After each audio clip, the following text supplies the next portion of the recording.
Hi hello അസ്സലാമു അലൈക്കും welcome back to your channel. പുതിയൊരു വീഡിയോയിലേക്ക് എല്ലാ കൂട്ടുകാർക്കും സ്വാഗതം. അപ്പോൾ എന്തൊക്കെ എല്ലാവരും വിശേഷം? എല്ലാവർക്കും സുഖമാണെന്ന് വിചാരിക്കുകയാണ്. അൽഹംദുലില്ലാ ഞങ്ങൾക്കും സുഖമാണ് കേട്ടോ. അപ്പോൾ നമ്മൾ കഴിഞ്ഞ വീഡിയോക്കൊക്കെ നിങ്ങൾ തന്ന സപ്പോർട്ടിന് ഒരുപാട് നന്ദിയുണ്ട്. അതുപോലെ തന്നെ നമ്മൾ തുടർന്നുള്ള വീഡിയോസിനും നിങ്ങളെ സപ്പോർട്ട് ഉണ്ടാവുമെന്ന് പ്രതീക്ഷിക്കുകയാണ്. അപ്പോൾ നമുക്ക് ഇന്നത്തെ വീഡിയോ ഒന്ന് കണ്ടോക്കാം. ഇന്നത്തെ വീഡിയോ ഇന്ന് നമുക്ക് ചെറിയൊരു കാറ്ററിംഗ് ഉണ്ട് കേട്ടോ. അപ്പോൾ കാറ്ററിങ്ങിൻ്റെ വിശേഷങ്ങളൊക്കെയാണ് ഇന്നത്തെ വീഡിയോയിൽ ഉൾപ്പെടുത്തിയിട്ടുള്ളത്. അപ്പോൾ വീഡിയോ നിങ്ങൾ സ്കിപ്പ് ചെയ്യാതെ തന്നെ ഒന്ന് കണ്ടുവെക്കുക. അതുപോലെ വീഡിയോ കാണുമ്പം ഇഷ്ടപ്പെടുകയാണെങ്കിൽ ലൈക്ക് ചെയ്യാൻ മറക്കരുത് കേട്ടോ. ഇപ്പോൾ കുറേ ദിവസമായില്ലേ നമ്മൾ കാറ്ററിംഗ് വീഡിയോ ഒക്കെ ചെയ്തിട്ട്. കാറ്ററിംഗ് ഇപ്പോൾ ഇടയ്ക്കൊക്കെ കിട്ടാറുണ്ട് കേട്ടോ. പക്ഷേ ഞാൻ ചിലപ്പോൾ നല്ല ബിസി ആയിക്കാരം ആ സമയത്ത് പിന്നെ അങ്ങനെ ഏൽക്കലില്ല. പിന്നെ ഉപ്പാക്ക് സുഖമില്ലാതെയൊക്കെ ആയപ്പോൾ പിന്നെ നമ്മളങ്ങനെ കാറ്ററിംഗ് ഒന്നും ഏൽക്കലില്ല കേട്ടോ. നമുക്ക് ഓർഡറൊക്കെ കിട്ടലുണ്ടായിന്. ഏറ്റ് കഴിഞ്ഞാലേ നമ്മൾ ആ കറക്റ്റ് സമയത്തിന് തന്നെ ഫുഡും കാര്യങ്ങളൊക്കെ ഉണ്ടാക്കി കൊടുക്കണ്ടേ. അപ്പോൾ നമുക്ക് എപ്പോഴാണ് ഹോസ്പിറ്റലിൽ പോകേണ്ടി വരിക ഒന്നും പറയാൻ പറ്റില്ല. അപ്പോൾ അങ്ങനെയൊക്കെ ആയപ്പോൾ അങ്ങനെ ഞാൻ ഓർഡർ സ്വീകരിക്കാതെ നിന്നതേന് കേട്ടോ. ഇപ്പം നമുക്ക് കാറ്ററിംഗ് കിട്ടലുണ്ട്. ഇന്നും ഉണ്ടായിന് കേട്ടോ കാറ്ററിംഗ്. ഇപ്പോൾ ഈ വീഡിയോ എടുക്കണ അന്നും ഉണ്ട്. അത് ചെറിയൊരു ഇപ്പോൾ ഞാൻ വീഡിയോ എടുക്കണ്ടല്ലോ, അത് ചെറിയൊരു കാറ്ററിംഗ് ആണ് കേട്ടോ. 2 കിലോ ബീഫ് ബിരിയാണിക്കുള്ള ഓർഡർ കിട്ടിയത്. അപ്പോൾ തലേ ദിവസമാണ് കേട്ടോ ഇപ്പോൾ ഈ ഉള്ളിയൊക്കെ പൊളിച്ച് വെക്കുന്നത്, തലേ ദിവസം വൈകുന്നേരം. അപ്പോൾ നമുക്ക് ടൈമുള്ള സമയത്തെ ഇതേപോലെയുള്ള പണികളൊക്കെ ചെയ്തൊക്കെയാണെങ്കിൽ സുഖമാണ്. രാവിലെ ഒരു ടെൻഷനും ഉണ്ടാവില്ല. നമുക്ക് പെട്ടെന്ന് തന്നെ ജോലികളൊക്കെ തീർക്കാൻ പറ്റുമ്പോൾ എനിക്ക് ഏറ്റവും റിസ്ക് ഉള്ള പണിയാണ് ആ വെളുത്തുള്ളി തോലൊളിച്ചൽ. അപ്പോൾ അതൊക്കെ ഞാൻ രാത്രി ശരിയാക്കി വെച്ചിന് കേട്ടോ. പിന്നെ രാവിലെ എണീറ്റ് നമ്മൾ പതിവായിട്ട് ചെയ്യുന്ന കാര്യങ്ങളൊക്കെ ചെയ്ത് കഴിഞ്ഞൊക്കെ കിച്ചണിൽ വന്ന് ബ്രേക്ക്ഫാസ്റ്റ് ഉണ്ടാക്കിയത് ഞാൻ റാഗി സേമിയം കൊണ്ട് പുട്ടാണ് കേട്ടോ. ഇതാകുമ്പോൾ പിന്നെ കറിയൊന്നും വേണ്ട, കുറച്ചധികം തന്നെ തേങ്ങയൊക്കെ ചിരകിയിട്ടിട്ടുണ്ട്. പിന്നെ അന്ന് വീട്ടിൽ ഇളച്ചിയും കുട്ടികളും ഒക്കെ ഉണ്ട് കേട്ടോ, എല്ലാവരും ഉണ്ട്. അപ്പോൾ ഇനിയിപ്പോൾ കറിയൊക്കെ ഉണ്ടാക്കാൻ നിന്നാൽ കുറേ നേരം വൈകും. ഇത് 12 മണിക്ക് കൊടുക്കണം കേട്ടോ ഫുഡ്. അപ്പോൾ ഞാൻ പിന്നെ പോയിട്ട് വേഗം ബീഫൊക്കെ പോയി വാങ്ങിച്ചുകൊണ്ടെന്ന്. പിന്നെ അതാണല്ലോ എന്തെങ്കിലും വാങ്ങണമെങ്കിലും നമ്മൾ തന്നെ പോകണ്ടേ. അപ്പോൾ ആദ്യമൊക്കെ ഞാൻ ഈ ഓട്ടോറിക്ഷക്കാരോട് പറയില്ലേന് കേട്ടോ, ഒരു കൊണ്ടുവന്നരും. ഇപ്പോൾ പിന്നെ നമുക്ക് വണ്ടിയൊക്കെ ഉണ്ടല്ലോ, അപ്പോൾ വെറുതെ എന്തിനാ ഓട്ടോറിക്ഷ പൈസ കൊടുക്കണമെന്ന് വിചാരിച്ചിട്ട് ഞാൻ തന്നെ രാവിലെ പോയിട്ട് അങ്ങനെ വാങ്ങിച്ചുകൊണ്ടെന്നു കേട്ടോ. പിന്നെ നമ്മൾ തന്നെ പോകുമ്പോൾ നല്ല ബീഫ് കിട്ടും ചെയ്യും. അപ്പോൾ ഇതിപ്പോൾ ചെറിയ ഓർഡറാണല്ലോ, 2 കിലോനല്ലേ ഉള്ളൂ. അപ്പോൾ 2 കിലോ ബീഫൊക്കെ വാങ്ങിച്ചുകൊണ്ടെന്ന് ബീഫ് ഇതാ ഞാൻ പുറത്തേക്ക് കൊണ്ടുവന്നിട്ടുണ്ട്. പുറത്തുനിന്ന് കേട്ടോ കഴുകിയെടുക്കണത്. അകത്ത് ചായ കുടിക്കലും പാത്രം കഴുകലൊക്കെ ആയിട്ട് തിരക്കാണ്. അപ്പം ഞാൻ ബീഫും കൊണ്ട് പുറത്തേക്കാണ് പോകുന്നു. അങ്ങനെ ബീഫൊക്കെ ഞാൻ കഴുകി ഒക്കെ റെഡിയാക്കുന്നുണ്ട്. പിന്നെ ഞാൻ കഴിഞ്ഞ വീഡിയോയിൽ പറഞ്ഞിരുന്നല്ലോ എനിക്ക് വോട്ട് തരുന്നുണ്ട് എന്നൊക്കെ പറഞ്ഞിട്ടില്ലേനോ. 28-ാം തീയതി നമുക്കൊരു WCCൻ്റെ ഒരു അവാർഡ് ഫംഗ്ഷൻ നടക്കുന്നുണ്ട്. പിന്നെ കോഴിക്കോട് വെച്ചിട്ടോ, ആസ്പിൻ കോട്ടിയാട്ടിൽ വെച്ചാണ് നടക്കുന്നത്. അപ്പോൾ എനിക്കൊരു വോട്ട് തരുന്നുണ്ട് എന്നൊക്കെ പറഞ്ഞു. മികച്ച ഫുഡ് വ്ളോഗറായിട്ട് 4 വ്ളോഗർമാരെ ലിസ്റ്റിൽ ഞാനും ഉണ്ടായിന്. അതിൽ കൂടുതൽ വോട്ട് കിട്ടുന്ന ആൾക്കാർക്ക് ഒരു പ്രത്യേക അവാർഡ് ഉണ്ടാവും, അത്രേ ഉള്ളൂ കേട്ടോ. അപ്പോൾ ഞങ്ങൾക്ക് ലിങ്കൊക്കെ ഷെയർ ചെയ്ത് തന്നപ്പോഴേ കുറേ കൂട്ടുകാർ എനിക്ക് വോട്ട് ചെയ്തെന്നൊക്കെ പറഞ്ഞാണ്ട് മെസ്സേജ് അയച്ചിനി കേട്ടോ. കമൻറ്റ് ബോക്സിലും പറഞ്ഞിട്ടുണ്ടെങ്കിൽ ഒരുപാട് സന്തോഷം. ഞാൻ വെറുതെ കമ്മ്യൂണിറ്റി പോസ്റ്റ് ആക്കിയിട്ടിട്ടും ചെയ്തിന്. അതേപോലെ കഴിഞ്ഞ ദിവസം നമ്മൾ വീഡിയോ ഇട്ടിട്ടില്ല, അതിൻ്റെ മുന്നത്തെ ദിവസം നമ്മൾ വീഡിയോ ഇട്ടീന്. അപ്പോൾ അന്ന് ആ വീഡിയോയിൽ പറഞ്ഞപ്പം കുറേ കൂട്ടുകാർ വോട്ട് ചെയ്തിക്കണം എന്നൊക്കെ പറഞ്ഞു കേട്ടോ. അപ്പോൾ എന്തായാലും ഒരുപാട് നന്ദിയുണ്ട്. അത് പിന്നെ എന്താണെന്ന് അറിയില്ല കേട്ടോ, നാളെയാണ് അറിയുക. നാളെ ആണ് പരിപാടി നടക്കുന്നത്, 28-ാം തീയതി. അപ്പോൾ ഞാൻ പറയണ്ട കേട്ടോ. അങ്ങനെ ബീഫൊക്കെ ഞാൻ കഴുകി വെച്ചിട്ടോ. ഞാൻ പിന്നെ എന്തെങ്കിലും പറയാൻ നിന്നാലും അങ്ങനെ പറഞ്ഞുകൊണ്ട് വെക്കും. അപ്പോൾ ബീഫൊക്കെ കഴുകി വെച്ചു. പിന്നെ സവാള തൊലി കളയല്ലതൊക്കെ എടുത്തു വെച്ചിട്ടുണ്ട്, സവാളയും തക്കാളിയൊക്കെ. പിന്നെ ഇതൊക്കെ നല്ല വൈകുന്നേരം റെഡിയാക്കി വെച്ചതാട്ടോ. വൈകുന്നേരം കുറച്ച് ടൈം വെറുതെ കിട്ടീനും. അപ്പോൾ അങ്ങനെ ആ ഒരു സമയത്ത് ചെയ്ത് വെച്ചത്. അതുകൊണ്ട് രാവിലെ പിന്നെ ടെൻഷനൊന്നും ഉണ്ടാവില്ല. അപ്പോൾ വെളുത്തുള്ളിയും ഇഞ്ചിയൊക്കെ തൊലി കളഞ്ഞൊക്കെ റെഡിയാക്കിയിട്ടുണ്ട്. അതേപോലെ നമുക്ക് ഇപ്പോൾ ബിരിയാണിയൊക്കെ എടുക്കാനുള്ള പച്ചമുളകും നാരങ്ങയും മല്ലിയിലും പുതിനയിലും ഒക്കെ റെഡിയാക്കി ഒക്കെ വെച്ചതാട്ടോ. ഇനിയിപ്പോൾ കഴുകൊന്നും വേണ്ട, കഴുകിയൊക്കെ വെച്ചതാണ്. ഇനി ചതച്ചെടുത്താൽ മതി. പിന്നെ അതേപോലെ ബിരിയാണി മസാല പൊടിച്ചതുണ്ട്. അപ്പോൾ 2 കിലോ ബീഫ് ബിരിയാണിൻ്റെ അളവ് പറയേണ്ടി പറഞ്ഞാണ്ട് നമുക്ക് കമൻറ്റ് വരലുണ്ട്. അപ്പോൾ ഇന്ന് 2 കിലോ ബീഫ് ബിരിയാണി അല്ല ഉണ്ടാക്കുന്നത്. അപ്പോൾ അതിക്ക് സവാള എടുത്ത കണക്കൊക്കെ ഞാൻ പറയാം കേട്ടോ, സവാളയും തക്കാളിയൊക്കെ എടുത്തത്. അപ്പോൾ സവാള ഞാൻ 8 സവാളയാണ് കേട്ടോ ഇതിലേക്ക് എടുത്തിട്ടുള്ളത്. 6 തക്കാളിയാണ് കേട്ടോ എടുത്തത്. അതിൽ 5 തക്കാളി ഞാൻ എടുത്തിട്ടുള്ളതിന് 5 തക്കാളി അരിഞ്ഞപ്പോൾ തന്നെ അത്യാവശ്യം ഉണ്ടായിന്. അപ്പോൾ പിന്നെ ഒരു തക്കാളി അങ്ങ് മാറ്റി വെച്ചിട്ടുണ്ടായിന്. പിന്നെ ഇങ്ങനെ സവാളൻ്റെ തൊലിയൊക്കെ കളയുമ്പോഴേ ഒരു കവർ ഇങ്ങനെ വെക്കുകയാണെന്നുണ്ടെങ്കിൽ സുഖാട്ടോ. വേസ്റ്റും കാര്യങ്ങളൊക്കെ ആയി കിട്ടാൽ മതി. നമ്മൾ കൗണ്ടർ ടോപ്പ് ഒന്നും അങ്ങനെ വൃത്തിയേടാവും ചെയ്യൂല. അങ്ങനെ കാറ്ററിംഗ് ഒക്കെ ഉണ്ടാകുമ്പോൾ ഇതേപോലെ വേസ്റ്റ് കളയാൻ ഇഷ്ടംപോലെ ഉണ്ടാവും. ഇനിയിപ്പോൾ തൈരൊക്കെ എടുക്കുമ്പോൾ അതിൻ്റെ കവറും അങ്ങനെയുള്ളതൊക്കെ ഉണ്ടാവും. അപ്പോൾ വെജിറ്റബിൾസിൻ്റെ ഇതൊക്കെ ഞാൻ ഇങ്ങനെയാണ് കേട്ടോ. ഉള്ളിൻ്റെ തൊലിയൊക്കെ അതേപോലെ തക്കാളിയൊക്കെ കട്ട് ചെയ്യുമ്പോൾ അതിൻ്റെ എന്തെങ്കിലുമൊക്കെ ഉണ്ടാവുമല്ലോ. അപ്പോൾ അങ്ങനത്തതൊക്കെ അതിൽ കാട്ടോടല്ലേ. എന്നാൽ പിന്നെ തെങ്ങും കുഴിക്കാണ് കൊണ്ടുപോയിട്ടാൽ മതി, കവർന്ന് ഒഴിവാക്കിയിട്ട് കേട്ടോ. അങ്ങനെ സവാളൻ്റെ തൊലി കളയലൊക്കെ കഴിഞ്ഞിട്ടോ. അപ്പോൾ അതും ഒക്കെ കഴുകി വെച്ചിട്ടുണ്ട്. ഇനിയിപ്പം അരിഞ്ഞെടുത്താൽ മതി. അപ്പോൾ ഈ ഒരു സ്ലൈസർ കയ്യിലുണ്ടായപ്പം ഇതുകൊണ്ട് തന്നെയാണ് കേട്ടോ ഞാനിത് സ്ലൈസ് ചെയ്തെടുക്കൽ. ഞാനിങ്ങനെ ഉള്ളി കട്ടില്ലാതെ അരിഞ്ഞാലേ കട്ടില്ലാതെ ആയി കിട്ടൂല, കട്ടി ഉണ്ടാവും. അപ്പോൾ ഇങ്ങനെ ഇതുമ്മ വെച്ചാണ്ട് അരിയുമ്പം സുഖമാണ് കേട്ടോ. നല്ല കനം കുറഞ്ഞ് നല്ല ഇതിൽ കിട്ടും സവാള. ചിലർ കത്തി കൊണ്ട് നല്ല സ്പീഡിൽ അരിയില്ല, എനിക്ക് അങ്ങനെ കഴിയൂല കേട്ടോ. ഞാൻ അരിഞ്ഞാൽ ചെറുതായിട്ട് കട്ടിയൊക്കെ ഉണ്ടാവും. അപ്പോൾ അതുകൊണ്ട് ഈ ഒരു സ്ലൈസർ ഉണ്ടായപ്പോൾ സുഖാട്ടോ. കണ്ടോ എത്ര എളുപ്പം കൊണ്ട് നമ്മളെ സവാള അരിയൽ കഴിഞ്ഞു. പിന്നെ അതേപോലെ തക്കാളിയും കട്ട് ചെയ്തെടുത്തു. ഒരു തക്കാളി ഞാൻ മാറ്റി വെച്ചിട്ടോ. പിന്നെ നീ ബീഫ് കഴുകി വെച്ചിരുന്നില്ല, അതിൽ വെള്ളമൊക്കെ ചോർന്നിട്ടുണ്ട്. അപ്പോൾ ബീഫ് ഒന്ന് വേവിച്ചിട്ടാണ് ഞാൻ ബീഫ് ബിരിയാണി ഉണ്ടാക്കൽ. അപ്പോൾ അതിലത്തെ ബ്ലഡൊക്കെ കുറേ പോയിട്ടുണ്ട്. ഇനി ഞാൻ ഒരു കുക്കർക്ക് ഇട്ട് കൊടുത്തു കേട്ടോ. പിന്നെ അതിലേക്ക് കല്ലുപ്പ് ഇട്ട് കൊടുത്തു. അതേപോലെ മഞ്ഞൾപ്പൊടി, കുറച്ച് കറിവേപ്പിൻ്റെ ഇല ഇട്ടിട്ട് കൈ കൊണ്ടൊന്ന് തിരുമ്മി കുഴച്ചെടുത്താണ്ട് വെള്ളമൊന്നും ഒഴിക്കണ്ട കേട്ടോ, വെള്ളമൊക്കെ ഇത് തന്നെ പൊടിഞ്ഞുണ്ടാവും. അപ്പോൾ ഒന്നിങ്ങോട്ട് വേവിച്ചിട്ട് വെക്കുകയാണെങ്കിൽ നമുക്ക് ബീഫ് വെന്തില്ല ആ ഒരു ടെൻഷൻ ഉണ്ടാവില്ല. നമ്മൾ ബിരിയാണിയൊക്കെ പുറത്തേക്ക് കൊടുക്കുമ്പോഴേ ചെമ്പ് പൊട്ടിക്കാതെയല്ലേ കൊടുക്കുക. അപ്പോൾ നമുക്കൊരു ബേജാറാണ്. എൻ്റെ കാര്യമായിട്ട് ഞാൻ പറയുന്നത്, എനിക്കൊരു ബേജാറാണ്. ബീഫ് വെന്തിട്ടില്ലേ ആവോ അങ്ങനെയൊക്കെ അങ്ങനെ തോന്നും. നമ്മുടെ അടുത്തുനിന്ന് പൈസ കൊടുത്താണ്ട് സാധനം വാങ്ങുമ്പോഴേ അത് അവർക്ക് ഇഷ്ടപ്പെട്ട പോലെ ആവണ്ടേ. അപ്പോൾ ആ ഒരു സമാധാനക്കേടാണ്. അല്ലെങ്കിൽ ബീഫ് ബിരിയാണി ഉണ്ടാക്കുമ്പം പച്ചക്ക് ദമ്മിട്ടാലും ബീഫ് വേവൊക്കെ ചെയ്യും. കുറച്ച് നേരം മസാല കൂട്ടി വെച്ചാൽ മതി. നാരങ്ങയൊക്കെ പിഴിഞ്ഞതിൻ്റെ ആ ഒരു പുളിയൊക്കെ ഉണ്ടാകുമ്പോഴേ വെന്ത് കിട്ടുകയൊക്കെ ചെയ്യും. പക്ഷേ ഒരു ബേജാറാണ് പുറത്തേക്ക് കൊടുക്കുമ്പോൾ കേട്ടോ. നമ്മളെ വീട്ടിലത്തെ ആവശ്യത്തിന് ഉണ്ടാക്കുന്ന പോലെയല്ലല്ലോ പുറത്തേക്ക് നമ്മൾ കൊടുക്കുമ്പോൾ. അപ്പോൾ ഇഞ്ചിയും വെളുത്തുള്ളിയൊക്കെ ഞാൻ തലേ ദിവസം തന്നെ തൊലിയൊക്കെ കളഞ്ഞ് സെറ്റാക്കി വെച്ചതുകൊണ്ട് ഇനി ഒക്കെ ഒന്ന് ചതച്ചെടുത്താൽ മതി.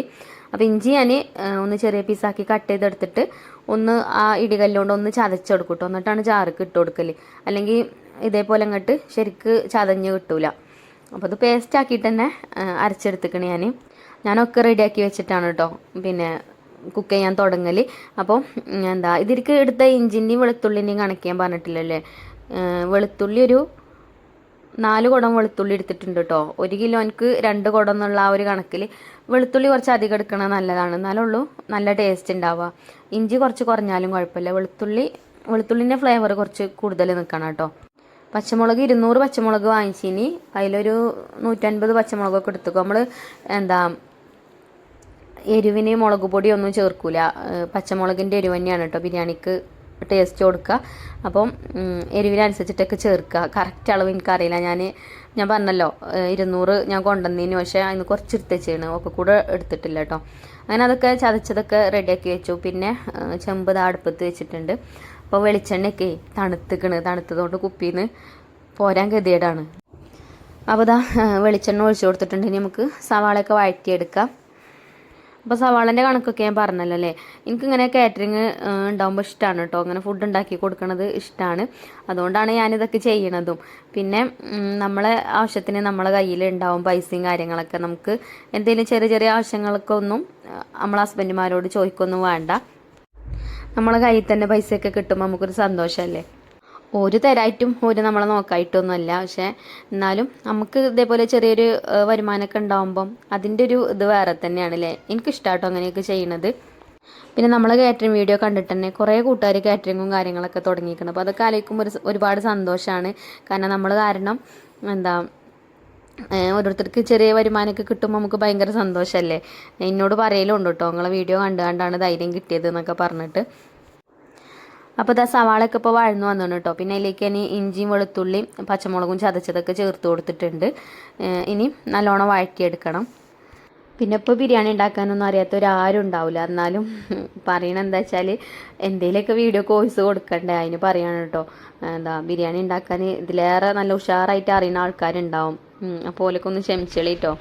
ആദ്യമൊക്കെ നമ്മളെ വീഡിയോയിൽ വെറും തന്നെയാണ് കാറ്ററിംഗ് ഉണ്ടാവും. അപ്പോൾ നെയ്ച്ചോറും ബിരിയാണിയും മന്തിയൊക്കെ ഉണ്ടാക്കണത് തന്നെ നമ്മളെ വീഡിയോയിൽ ഉണ്ടാവില്ല. ഇപ്പോൾ പിന്നെ കുറച്ചായിട്ട് കാറ്ററിംഗ് വല്ലാതെ വീഡിയോയിൽ ഉണ്ടാവലില്ല അല്ലേ. അപ്പോൾ കാറ്ററിംഗ് വീഡിയോ കാണുന്ന ഇഷ്ടമല്ല കൂട്ടുകാർക്ക്, ഇതൊക്കെ കാണുന്ന ഇഷ്ടമാണ്. അപ്പോൾ അങ്ങനെ ഇടുന്നതാണ് കേട്ടോ. അപ്പോൾ ഞാൻ തക്കാളിയൊക്കെ ഇട്ട് കൊടുത്തിന് കേട്ടോ അതിക്ക്. പിന്നെ മസാലപ്പൊടികളും ചേർത്ത് കൊടുത്തു. മസാലപ്പൊടികളായിട്ട് എടുത്തത് കുറച്ച് കാശ്മീരി മുളക് പൊടി എടുത്തിക്കണം. മസാലയ്ക്ക് ഒരു കളർ ഇട്ടാൻ വേണ്ടിയിട്ട് എടുത്തതാണ് കേട്ടോ. പിന്നെ ബിരിയാണി മസാല, മഞ്ഞൾപ്പൊടി, പെരിഞ്ചീരകം പൊടിച്ചതും കുരുമുളക് പൊടി, അത്രയും പൊടികളാണ് കേട്ടോ മസാലപ്പൊടികളായിട്ട് ചേർക്കൽ.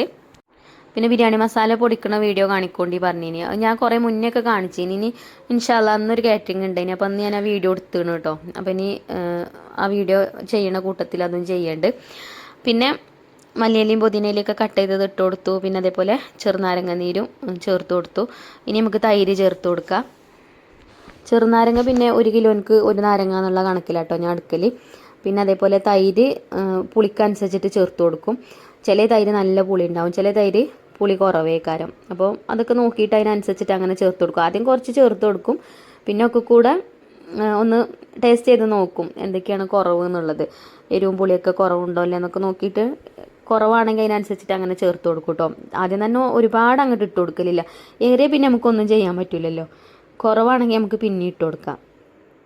അങ്ങനെ വേവിച്ച് വെച്ച ബീഫ് അതിലേക്ക് ചേർത്ത് കൊടുത്തു. കുറച്ച് വെള്ളം ഇട്ടതിൽ കുഴപ്പമൊന്നുമില്ല. ഇല്ലെങ്കിൽ പിന്നെ നമ്മൾ ചൂടുവെള്ളം ഒഴിച്ചു കൊടുക്കലുണ്ട്. ലാസ്റ്റ് ബിരിയാണി ചെമ്പുക്ക് ഇട്ടാൽ നമ്മൾ ദം ചെയ്തെടുക്കുമല്ലോ, ആ സമയത്ത് കുറച്ച് ചൂടുള്ള വെള്ളം ഒരു 2 ഗ്ലാസ് വെള്ളമൊക്കെ ഒഴിച്ചു കൊടുക്കലുണ്ട്. അപ്പോൾ ഒന്ന് വെള്ളം ഒഴിച്ചു കൊടുക്കേണ്ട ആവശ്യമില്ല. ബീഫ് വെന്ത വെള്ളം തന്നെ ഉണ്ട്, അല്ലെങ്കിൽ ചെമ്പിൻ്റെ അടി പിടിക്കുകയെ, അതുകൊണ്ടാട്ടോ. പിന്നെ ഇനി ഇതിലേക്ക് ഒരു ടേസ്റ്റിന് വേണ്ടിയിട്ട് കുറച്ച് ആർക്കേജിൻ്റെ നെയ്യും ചേർത്ത് കൊടുക്കുക. 1-2 സ്പൂണ് ചേർത്ത് കൊടുത്താൽ മതി. ഇത് മസാലയ്ക്കൊരു പ്രത്യേക ടേസ്റ്റ് കൊടുക്കുന്ന സംഭവം തന്നെയാണ് കേട്ടോ. പിന്നെ ഇന്നത്തെ വീഡിയോയിൽ ആകെ ഒച്ചയും വിളിയും ബഹളമൊക്കെ ഉണ്ടാവും കേട്ടോ. വീട്ടിൽ കുറേ ആൾക്കാരുണ്ട്, ഇളച്ചൻ്റെ കുട്ടികളും എൻ്റെ മക്കളൊക്കെ ആയിട്ട് ഒക്കെ ഒച്ചയും വിളിയാണ്. ഞാൻ ഒരു റൂമിൽ വാതിലടച്ചിരുന്നിട്ടാട്ടോ വോയിസ് കൊടുക്കണത്. എന്നാലും മക്കളെ ഒച്ചയും വിളിയൊക്കെ കേൾക്കുന്നുണ്ട്. അപ്പോൾ അതൊക്കെ നിങ്ങൾ ക്ഷമിച്ചോളി കേട്ടോ. ഇപ്പോൾ സ്കൂൾ പൂട്ടിയതുകൊണ്ടേ കുട്ടികളൊക്കെ വീട്ടിലുണ്ട്, മിണ്ടാതെക്കാൻ പറഞ്ഞിട്ട് കാര്യമില്ല, ചെറിയ കുട്ടികളല്ലേ. അപ്പോൾ അതൊക്കെ നിങ്ങൾ ക്ഷമിക്കുക. പിന്നെന്താ, മസാലയൊക്കെ സെറ്റായി. ഇനിയിപ്പോൾ അവന് ഈ അടുപ്പിലാണ് കേട്ടോ, പുറത്തത്തെ ഈ അടുപ്പുണ്ടല്ലോ, കല്ല് വെച്ച അടുപ്പ്, ആ അടുപ്പിലാണ് കേട്ടോ അരി തിളപ്പിച്ചുറ്റാൻ വേണ്ടിയിട്ട് വെള്ളം വെക്കണത്. ഇതിലാകുമ്പോൾ എളുപ്പം ആവും. അപ്പുറത്തുനിന്നൊക്കെ അങ്ങനെ തീ കത്തിച്ചു കൊടുക്കുമ്പോൾ ചകിരിയൊക്കെ ഇട്ട് കൊടുത്താൽ നല്ല കനലും ഉണ്ടാവും, എളുപ്പം കത്തിക്കോളും. അപ്പോൾ വെള്ളം തിളക്കട്ടെ, വെള്ളം തിളച്ചിട്ട് അരി ഇട്ട് കൊടുക്കുക. പിന്നെ ഇവിടെ ഗ്യാസ്മേൽ ഞാൻ ഒരു കടായി വെച്ചിരിക്കണം കേട്ടോ. ഇത് നമുക്ക് സവാള പൊരിച്ചെടുക്കാൻ വേണ്ടിയിട്ടാണ്. ബിരിയാണി നമ്മൾ ദം ചെയ്തെടുക്കുമ്പോൾ അടുക്ക് ചേർക്കൂലേ, സവാള ഫ്രൈ ചെയ്തതും മണ്ടിപ്പരിപ്പ് മുന്തിരിയൊക്കെ, അപ്പോൾ അതൊക്കെ ഒന്ന് ഫ്രൈ ചെയ്യാൻ വേണ്ടിയിട്ടാണ് കേട്ടോ. പിന്നെ ഞാനിതിൽ ഇന്നിപ്പോൾ ബിരിയാണി ഉണ്ടാക്കുമ്പോൾ ആർക്കേജിൻ്റെ നെയ്യ് മാത്രമായിട്ട് കൊടുത്തിട്ടുള്ളൂ, സൺഫ്ലവർ ഓയിൽ യൂസ് ചെയ്തിട്ടില്ല. ഈ ഫുഡ് കൊടുക്കണ വീട്ടിലത്തെ ഉമ്മാക്ക് സൺഫ്ലവർ ഓയിൽ യൂസ് ചെയ്താൽ വയറുവേദന ഉണ്ടാവുമെന്ന് പറഞ്ഞിനി. അപ്പോൾ നെയ്യ് മാത്രം ചേർത്താൽ മതി എന്ന് പറഞ്ഞപ്പോൾ ഞാൻ നെയ്യ് മാത്രമേ ഇട്ടിട്ടുള്ളൂ കേട്ടോ, സൺഫ്ലവർ ഓയിൽ ഒഴിച്ചിട്ടില്ല. വെളിച്ചെണ്ണ ചേർത്താണ്. വെളിച്ചെണ്ണ നമ്മൾ സവാളയൊക്കെ വഴറ്റിയെടുത്തപ്പോൾ വെളിച്ചെണ്ണ ചേർത്തില്ലേ, അല്ലാതെ സൺഫ്ലവർ ഓയിലൊന്നും യൂസ് ചെയ്തിട്ടില്ല കേട്ടോ. അപ്പോൾ അങ്ങനെ എന്തെങ്കിലുമൊക്കെ ഉണ്ടെങ്കിൽ ഫുഡ് നമുക്ക് ഓർഡർ തരുമ്പോൾ തന്നെ ഒരു പറയലുണ്ട്. അപ്പോൾ അതിനനുസരിച്ചിട്ട് നമ്മൾ ചെയ്ത് കൊടുക്കുകയും ചെയ്യും. നമുക്കറിയില്ലല്ലോ, ഓരോ വീട്ടിലും ഓരോ സ്വഭാവങ്ങളല്ലേ ഉണ്ടാവുക. അപ്പോൾ സവാള ഫ്രൈ ആയി വന്നിട്ടുണ്ട്, വരാനായിട്ടുണ്ട്. അപ്പോൾ ഈ കണ്ടിപ്പരിപ്പ് മുന്തിരിയായി തന്നെ ഇട്ട് കൊടുത്തു. അങ്ങനെ അതും വറുത്ത് കോരിയിട്ടുണ്ട്. അപ്പോൾ അതൊക്കെ ഞാൻ ഒരു പാത്രത്തേക്ക് മാറ്റി കൊടുക്കുന്നുണ്ട്. പിന്നെന്താ, കുറേ കമൻറ്റ് ബോക്സിൽ ഇങ്ങനെ കാണുന്നതാണ്, നിങ്ങൾ 1 കിലോ ബിരിയാണിക്ക് എത്രയാണ് വാങ്ങിക്കൽ? 800 രൂപയാണ് കേട്ടോ 1 കിലോ ബിരിയാണിക്ക് വാങ്ങിക്കൽ. ഇപ്പോൾ ചിക്കൻ ആണെങ്കിലും റേറ്റ് കൂടുതലാണ്. അതേപോലെ തന്നെ ബീഫാണെങ്കിലും, ബീഫിന് നമ്മളവിടെ 1 കിലോക്ക് 320 കേട്ടോ. ചിക്കനിപ്പോൾ നമുക്ക് ചിക്കൻ ബിരിയാണിൻ്റെ ഓർഡർ ഉണ്ടായിന്. ഇന്ന് ചിക്കനിപ്പോൾ 252 56 അങ്ങനെയൊക്കെയാണ് കേട്ടോ ഇന്നത്തെ റേറ്റ്. ഇപ്പോൾ ഞാൻ രണ്ടിനും സെയിം തന്നെയാണ് വാങ്ങിക്കൽ. 800 രൂപ തന്നെയാണ് കേട്ടോ ബീഫിനും വാങ്ങിക്കൽ, ചിക്കനും വാങ്ങിക്കൽ. അങ്ങനെ മസാലയൊക്കെ സെറ്റായി. പിന്നെ അത് ഞാൻ ഈ ഒരു ബിരിയാണി ചെമ്പിലാട്ടോ ദം ചെയ്തെടുക്കണത്. അപ്പോൾ ദം ചെയ്തെടുക്കുന്ന പാത്രത്തേക്ക് ഇട്ട് കൊടുത്തിട്ടുണ്ട്. ശരിക്കും വട്ടുള്ള ചെമ്പിലാണ് ബിരിയാണി ഉണ്ടാക്കാൻ നല്ലത്. എനിക്കിഷ്ടം വട്ടുള്ള ചെമ്പാണ്. പക്ഷേ നമ്മളടുത്ത് 5 കിലോ 5 വെക്കണ ചെമ്പാണ്. ഇനി വട്ടുള്ള ചെമ്പ് വലുതില്ലത്, കട്ടിയുള്ള ചെമ്പുള്ളത്. അപ്പോൾ അത് ഇതിന് ഓവറാവും ചെയ്യും. ഇത് 2 കിലോനല്ലേ ഉള്ളൂ. അപ്പോൾ ഞാൻ ഈ ചെമ്പന്നെ എടുത്തതാണ് കേട്ടോ. അതൊക്കെ പിന്നെ കുറേ മുന്നേ വാങ്ങിച്ചതാണ്. നമ്മൾ കുടിരിക്കലിനൊക്കെ നമ്മളെ വീട്ടിൽ നിന്ന് സാധനമൊക്കെ കൊണ്ടുവന്നിരില്ല, അങ്ങനെ ആ ഒരു കൂട്ടത്തിൽ വാങ്ങിയതാണ്. അപ്പോൾ നമുക്ക് ഒഴിവാക്കാനായിട്ട് തോന്നൂല്ല. പിന്നെ നല്ല സാധനങ്ങളല്ലേ, അത് മാറ്റിയിട്ട് വേറെ വാങ്ങാനായിട്ട് തോന്നൂല്ല. അപ്പോൾ പിന്നെ അതന്നെ യൂസ് ചെയ്യുന്നതാണ് കേട്ടോ. പിന്നെ ഞാൻ അരി എടുക്കൽ ഇന്ത്യ ഗേറ്റിൻ്റെ അരിയാണ് ഇപ്പോൾ എടുക്കൽ. ഇതിന് 90 രൂപയാണ് 1 കിലോക്ക്. നമ്മൾ പിന്നെ എപ്പോഴും ഇങ്ങനെ വാങ്ങണതുകൊണ്ട് 85 രൂപയ്ക്ക് തരും കേട്ടോ. ഞാൻ പിന്നെ എല്ലാ കാര്യങ്ങളും വീഡിയോയിൽ പറയും കേട്ടോ. അങ്ങനെ ഒളിച്ചു വെക്കണ സ്വഭാവമൊന്നും എൻ്റെ അടുത്തില്ല. ഒക്കെ ഇങ്ങനെ അറിയാൻ ആഗ്രഹം എല്ലാവരും ഉണ്ടാവും. ഇതേപോലെ എൻ്റെ പോലെ തന്നെ ഇങ്ങനെ ബിരിയാണിയൊക്കെ വെച്ച് കൊടുക്കുന്ന ആൾക്കാരുണ്ടാവും. അപ്പോൾ എൻ്റെ പോലെയുള്ള വീട്ടമ്മമാരൊക്കെ, അപ്പോൾ ഓർക്കൊന്നും അറിയില്ലല്ലോ അങ്ങനെ. അപ്പോൾ നമ്മൾ വീഡിയോയിൽ പറയുമ്പം ഓർക്കും അറിയും. അപ്പോൾ ഓരും അതേപോലെയൊക്കെ ചെയ്തോളും. അത് എത്തിയിട്ടാണ് കേട്ടോ അങ്ങനെയൊക്കെ പറയുന്നത്. അപ്പം വെള്ളമൊക്കെ തിളച്ചിനി, വെള്ളം തിളച്ചപ്പോൾ ഞാൻ അരിയൊക്കെ ഇട്ട് കൊടുത്തിട്ടുണ്ട്. പിന്നെ അതിലേക്ക് ഏലക്കായ, കറാമ്പൂ, പട്ട അങ്ങനെയുള്ള ഐറ്റംസൊക്കെ കുറേശ്ശെ ചേർത്തിനി. അതേപോലെ ഇഞ്ചി വെളുത്തുള്ളി ചതച്ചതും പിന്നെ മല്ലിയിലയും പുതിനയിലൊക്കെ കട്ട് ചെയ്തതൊക്കെ കുറേശ്ശെ ഇട്ട് കൊടുത്തിക്കണം കേട്ടോ. അതൊന്നും ഇടണം നിർബന്ധമൊന്നുമില്ല. ഞാൻ എന്നാലും എൻ്റെ കയ്യിൽ കിട്ടണതൊക്കെയാണ് ഇട്ട് കൊടുക്കും. അങ്ങനെ കേട്ടോ. പിന്നെ ഇതിക്ക് കുറച്ച് ഓയിൽ ഒഴിച്ച് കൊടുക്കണം നല്ലതാട്ടോ, അല്ലെങ്കിൽ ഇങ്ങനെ അരി കട്ട കെട്ടി നിൽക്കും. ഞാൻ തന്നെ ഇപ്പോൾ ഇട്ട് കൊടുത്തപ്പോൾ അരി ഇട്ട് കൊടുത്ത് പെട്ടെന്ന് ഇളക്കാത്തതുകൊണ്ട് അടിയിൽ ചെറുതായിട്ട് ഇങ്ങനെ കട്ട കെട്ടീനി. പിന്നെ ഞാനത് ഇളക്കി ഉടച്ചു കൊടുക്കാട്ടോ ചെയ്തത്. അങ്ങനെ ഇതാ ഇപ്പം ഊറ്റാനായിട്ടുണ്ട് ചോറ്. അപ്പോൾ ഞാൻ വേഗം ഊറ്റിയെടുക്കും ചെയ്യുന്നുണ്ട്. നമ്മളെ 2 കിലോ ബിരിയാണിയൊക്കെ ഉള്ളൂ പറഞ്ഞിട്ട് കാര്യം 2 കിലോനാണെങ്കിലും 5 കിലോനാണെങ്കിലും ഒക്കെ ഒക്കെ ഒരേ പണി തന്നെയാണ്. ഇതിപ്പോൾ അരി എന്താ ഒരു 2-3 കിലോ അധികം ഇടുന്നുള്ളൂ 5 കിലോനാകുമ്പം. പണിയൊക്കെ എല്ലാത്തിനും ഒരേ പണി തന്നെയാണ് വരിക അല്ലേ. അങ്ങനെ ചോറൊക്കെ വെന്ത് അതിക്ക് ഊറ്റി കൊടുത്തുക്കണം കേട്ടോ. പിന്നെ അതിക്ക് എന്താ ഏലക്കായും പറഞ്ഞ് ഓരോന്ന് തെറ്റണുണ്ട് കേട്ടോ. ഏലക്കായ അല്ല, നമ്മൾ സവാളയൊക്കെ പൊരിച്ച് വെച്ചിട്ടില്ലേനോ, സവാളയും അണ്ടിപ്പരിപ്പ് മുന്തിരിയൊക്കെ അതിക്ക് ഞാൻ കുറച്ച് ബിരിയാണി മസാലയും കൂടെ ഇട്ട് കൊടുത്തിന് കേട്ടോ. അതൊക്കെ ഇങ്ങനെ ഇടയ്ക്ക് ലെയറായിട്ട് അങ്ങനെ ചേർത്ത് കൊടുക്കുന്നുണ്ട്. പിന്നെ അതൊക്കെ പൊരിച്ചെടുത്ത നെയ്യുണ്ടല്ലോ അതും ഒഴിച്ചു കൊടുത്തിട്ടുണ്ട് കേട്ടോ. പിന്നെ വീണ്ടും ചോറിട്ട് കൊടുത്തു. അതേപോലെ ലാസ്റ്റ് അണ്ടിപ്പരിപ്പ് മുന്തിരിയൊക്കെ ഫ്രൈ ചെയ്തതും സവാള ഫ്രൈ ചെയ്തതും ഒക്കെ പിന്നെ വീണ്ടും ചേർത്ത് കൊടുത്തു. പിന്നെ അർക്കേജിൻ്റെ നെയ്യ് മേലെ കൂടെ ഇട്ട് കൊടുക്കുന്നുണ്ട് കേട്ടോ. ബിരിയാണി ഉണ്ടാക്കുമ്പം ഈ മിൽമൻ്റെ നെയ്യിനെക്കാട്ടിലും ടേസ്റ്റ് ആർക്കേജിൻ്റെ നെയ്യ് എടുക്കണതാട്ടോ. ഞാൻ ചിലപ്പോൾ മിൽമൻ്റെ നെയ്യ് എടുക്കലുണ്ട്, പക്ഷേ ഇതാണ് ടേസ്റ്റ് കൂടുതൽ തോന്നിയിട്ടുള്ളത് കേട്ടോ. അപ്പോൾ ഇതാ ചോറൊക്കെ ദമ്മിലായിട്ടുണ്ട്. നെയ്യ് അത്യാവശ്യം ഇട്ട് കൊടുത്തിക്കണം. ഞാൻ സൺഫ്ലവർ ഓയിൽ ഇതിലേക്ക് യൂസ് ചെയ്തിട്ടില്ലല്ലോ, അതുകൊണ്ട് പിന്നെ എന്താ നെയ്യിൻ്റെ ഫ്ലേവർ നല്ലോണം നിന്നോട്ടെ വിചാരിച്ചു. ഇനി ഇത് അടച്ചു വെച്ചിട്ട് നമുക്ക് ആവിയൊക്കെ കയറ്റിയെടുക്കാം. പിന്നെ അതേപോലെ 2 കിലോ ബിരിയാണി കൊണ്ട് എത്ര ആൾക്ക് കഴിക്കാനുണ്ടാവും എന്നൊക്കെ ചോദിക്കാറുണ്ട്. അപ്പോൾ 2 കിലോ ബിരിയാണി കൊണ്ട് 1 കിലോ കൊണ്ട് 6 ആളെന്നാണ് പറയുക, പക്ഷേ ഒരു 7 ആളൊക്കെ കഴിക്കും കേട്ടോ. അപ്പോൾ ഒരു 14 പേർക്ക് നല്ലോണം ഉണ്ടാവും. 14-15 പേർക്കൊക്കെ കഴിക്കാനുണ്ടാവും 2 കിലോ ബിരിയാണിയൊക്കെ വെച്ചാൽ. പിന്നെ മസാല കൂടുതൽ വേണമെങ്കിൽ 1 കിലോനൊക്കെ അധികം എടുക്കണതാണ് നല്ലത്. ഞങ്ങൾ ഇവിടെ വീട്ടിലൊക്കെ ഉണ്ടാക്കുമ്പോൾ അങ്ങനെ കേട്ടോ. അപ്പോൾ നമ്മൾ 2 കിലോ ബിരിയാണി വെക്കുകയാണെങ്കിൽ 3 കിലോ ബീഫാണെങ്കിൽ ബീഫ് 3 കിലോ വാങ്ങും, ചിക്കൻ ആണെങ്കിലും ഇറച്ചിയായിട്ട് ചിക്കൻ 3 കിലോ വാങ്ങും, അങ്ങനെ വാങ്ങൽ. അങ്ങനെ നമ്മൾ നല്ലോണം വിളമ്പിട്ട് കഴിക്കാൻ മാത്രമേ ഉണ്ടാവുള്ളൂ. ചിലർക്ക് മസാല നല്ലോണം വേണ്ടി വരുമല്ലോ, ചിലർക്ക് കുറച്ച് മതിയാവും. 1 കിലോ ചിക്കൻ ആണെങ്കിലും ബീഫാണെങ്കിലും ഒക്കെ വാങ്ങിച്ചാലൊന്നും ഉണ്ടാവില്ല.